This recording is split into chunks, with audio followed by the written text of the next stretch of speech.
Mo friends! Tonight we're going to be working on this ground type Sazabi from Revival of Zeon. So that means we'll be building it like an armor model. Cast textures, zimmerit, kit bashing, and some scratch building.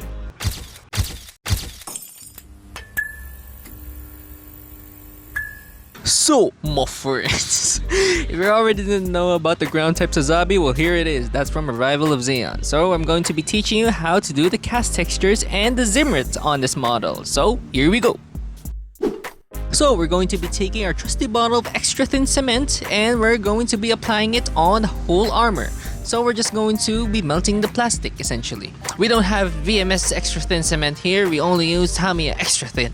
So we're just going to apply all of it all over this. So it might look like you're ruining the model, and you kinda are ruining the model. But tonight we're going to be ruining it even more. So we're going to be stippling and we're going to create that faint cast texture that we see on most World War II vehicles. This is definitely out of scale, but who cares at this point, because we are making a giant robot, so you're going to have to suspend the disbelief on this one, boys. So here it is. Now you see the cast textures now. So that's how it's going to look like once it's painted, but we're going to be applying even more cast texture using our Mr. Surfacer 500. So we're going to be copying what's on the front. So here it is, our trusty bottle of Mr. Surfacer 500. Now you're going to be thinning this with the extra thin cement, and also use 500, don't use the 1000 because that is going to be really thin compared to the 500. So we're just going to be mixing Tamiya extra thin cement, and we're just going to be, oh no, he actually didn't, never mind. So we're just going to be stippling it on the model to add more texture, that really good texture, because we're going to be bringing it out later once we start painting. So that's how it looks like. And that's pretty faint. I don't want this to be too textured because it's going to reduce the scale. Like, we're already doing 1/35 techniques on a 1/44 model kit.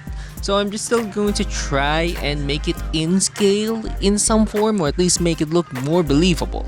So we're just going to be adding more, and that will depend on how much texture you want to add onto your model. But also adding it just a little bit more, so once you start priming, it doesn't actually disappear, because that's actually a tendency that actually happens. So be sure to apply it relatively liberally if you want the texture to be seen. Of course, this is already very big, so this is implying that this is a big ass casting texture. So yeah, now some kit bashing. Oh. Anyway, so these are all like 1/35 scale tank model kits that I've acquired. Well, not all, but some. So there's quite a lot of details that you can actually get from most of these, especially those from Trumpeter, Hobby Boss. Those are more parts than usually the Tamiya ones, because those are pretty simplified. So I'm just going to be grabbing some grab handles from here. So we're just going to be cutting out the parts, and we're just going to take some parts that are pretty believable that you can pretty much use on something like this. I usually get the grab handles, the hooks. I don't usually use the tools unless I'm just going to kit bash them on something else. So that's what we're going to be doing here. So we're just going to be cutting some parts, and then we're just going to be attaching it on the model. So after that, we're just going to be trying to attach. I didn't remove the nub because I actually wanted to hold this up. So we're just going to glue this here with tin cement and of course some super glue. So this is how it looks like afterwards, and the nub is still there, but I'm just going to be cutting that off. It's not the hardest thing to do. So pretty much that's what you want to do in this part. So just kit bash some parts, take some parts that are pretty believable, just to add some more visual interest and detail. So of course, you're gonna have to suspend some disbelief once again. But yeah, here's the parts I'm taking. I am actually gonna use that tarp, because in my mind it's like these Revival of Zeon artworks actually have quite a bit of tarps laid over on some of them, at least from what I saw. I'm not sure if I'm crazy or something, but yeah, I'm just going to be sticking these on the side, and we're just going to be adding some more details. So what the mindset here is like, this is in guerrilla warfare, which is, funny enough, is actually what happened in the manga. So this Sazabi, like, I don't know how, just literally appeared out of the trees and fucking scared most of those gems. So yeah, it's pretty funny to be honest. And we're just going to be scraping some parts of the plastic so we can actually put this flat on the side skirt. So we're just going to be adding Tamiya extra thin cement, and yeah. So what I've said about suspending this relief, or at least making it look more scale appropriate, so we're just going to be doing some parts of this, and we're just going to be painting this more to look more scale appropriate. So we're just going to be adding a grab handle on the crotch part because I don't know, kind of feels like pretty appropriate actually. But yeah, that's pretty much about it. So the zimmerit. So this is how we actually done the zimmerit. Of course, the typical armor model techniques of epoxy putty and of course a zimmerit tool. You can actually use a zimmerit tool DIY, and if you're going to be using Gunpla model on it, you don't really need it to be in scale. So this is how I do it. So I use 2-part epoxy putty, and of course I use the zimmerit stamper, DIY zimmerit stamper. So this is the putty I've used. This is Hobby Mio's yellow epoxy putty. It's actually pretty good. I still prefer the Tamiya one, but this is a bit less sticky compared to that. So I think some people will like this more than that. So I just mixed 2 equal parts of that and mix it on hand. And we're going to be applying it on the other side of this leg piece.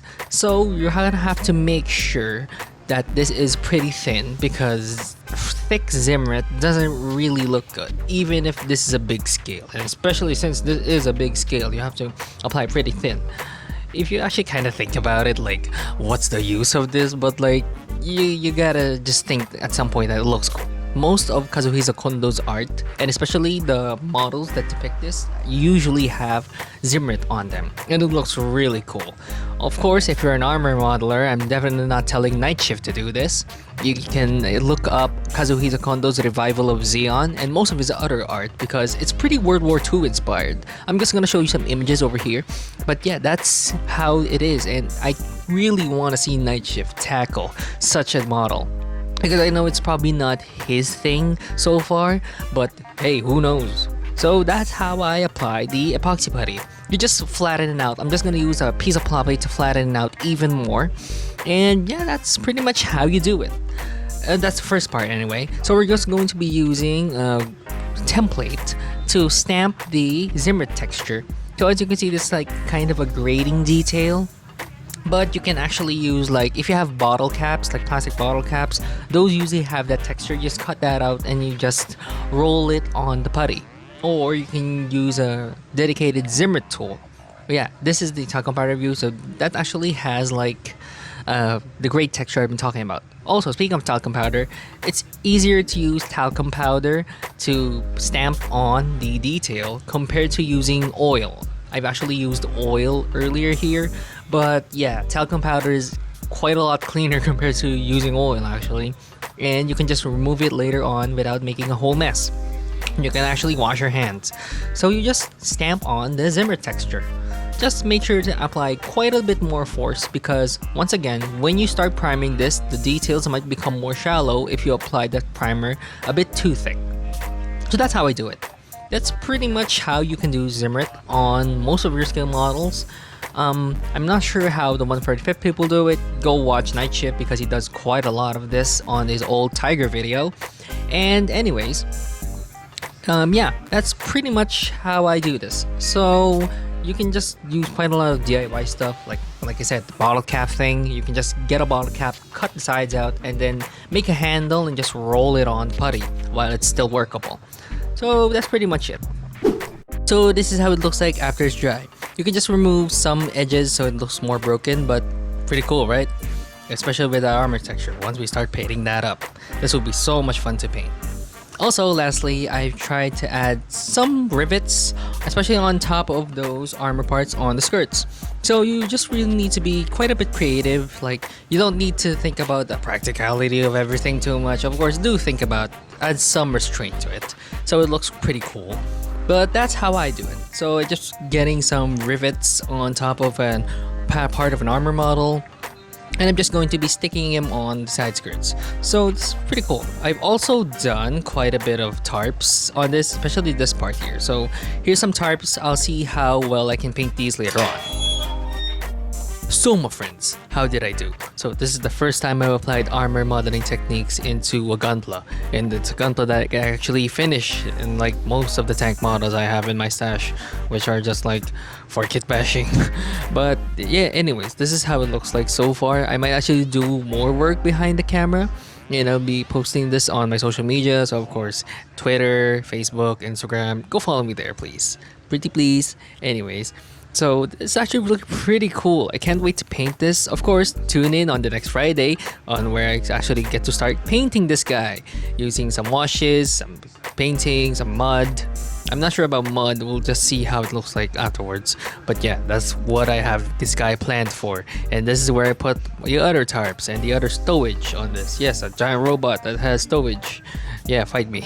Anyways, this has just been pretty fun. Like, so far the making of this video has actually been pretty fun, but it's not ending here, of course. We're still going to be painting this guy, so be sure to subscribe and click that bell so you know and see when I'll be uploading next. So thanks for watching, guys. See you and cheers.